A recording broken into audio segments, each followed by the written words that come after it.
Pendant des années, je me suis défini comme vidéaste. Pas photographe, mais vidéaste. Mais en janvier 2026, j'ai acheté un 50 mm f1.8. Et 3 mois plus tard, je me retrouve à Séoul et au Japon avec cet objectif. Là, je suis actuellement à Tokyo.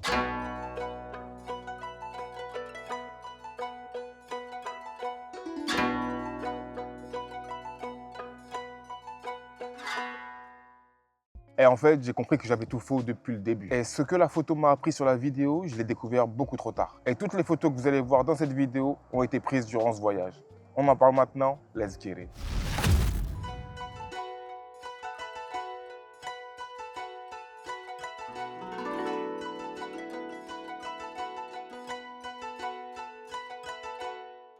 Pendant longtemps, j'avais cette conviction. On est soit vidéaste, soit photographe. On ne peut pas être les deux. Parce que pour moi, les deux ensemble, ça dilue, ça disperse.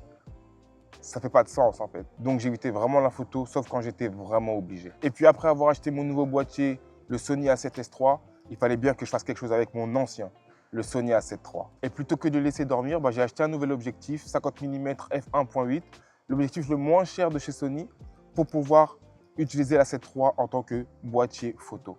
Et quand j'ai fait cet achat, je ne savais pas que cet objectif allait changer ma façon de voir les choses.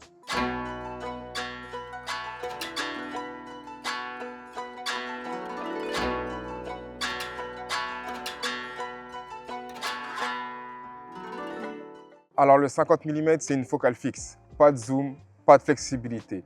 Tu veux prendre la photo, tu te déplaces. Et c'est exactement là que tout commence. Avec un zoom, tu t'installes, tu ajustes depuis ton point, tu n'as pas besoin de te déplacer. Avec un 50 mm, tu dois penser ta composition avant même de shooter.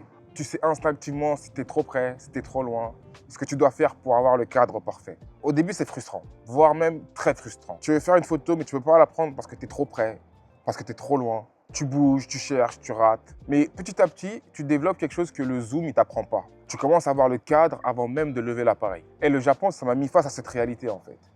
C'est un pays qui est visuellement incroyable. Les temples, les ruelles, les contrastes, les lumières, la différence entre le côté moderne et le côté historique. Il y a des images vraiment partout, littéralement partout.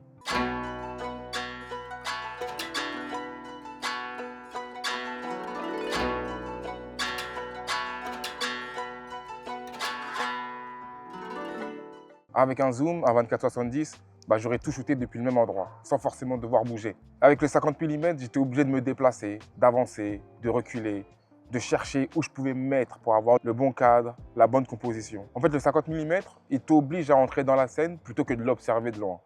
Et ça fait toute la différence avec un zoom.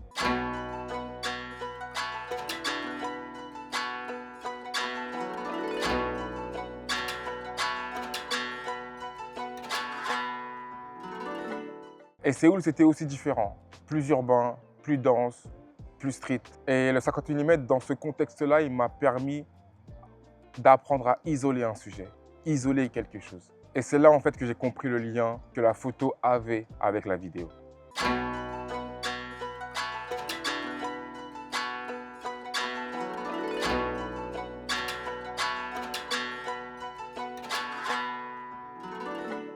Depuis que je fais de la photo, je compose mes plans vidéo différemment. Je fais beaucoup plus attention à la règle des tiers. Alors, pas comme une règle mécanique, mais je le fais de façon plus naturelle.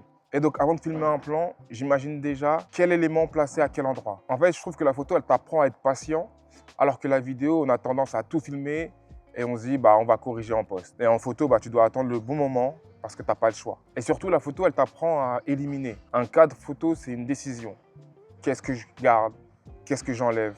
Et cette façon de penser, je l'applique maintenant à mes vidéos. Il y a moins d'éléments parasites et il y a un peu plus de clarté dans mon cadre. C'est vraiment cette force-là que je prends de la photo pour mettre dans ma vidéo.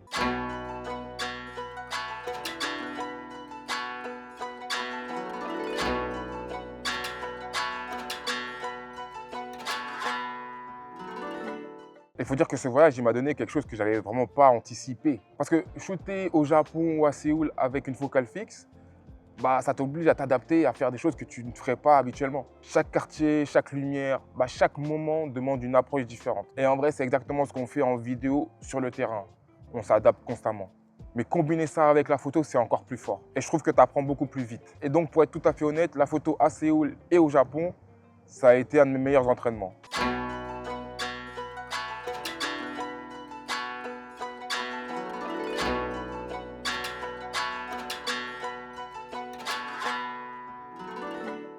Si je pouvais revenir en arrière, j'aurais commencé la photo bien plus tôt. Pas pour devenir photographe, pas pour faire les deux métiers à la fois, juste parce que la photo t'apprend des choses primordiales à savoir en vidéo. La composition, la lumière, le cadre. C'est des choses que tu peux apprendre en vidéo, attention, mais c'est pas aussi poussé que si tu fais les deux en même temps. En vidéo, tu as minimum 24 images par seconde pour te rattraper. En photo, en vrai, tu as une seule chance. Et ça te pousse forcément à être meilleur. Et contrairement à ce que je pensais depuis des années, les deux ne s'annulent pas en fait. Les deux ne se cannibalisent pas. Les deux peuvent être tout à fait complémentaires.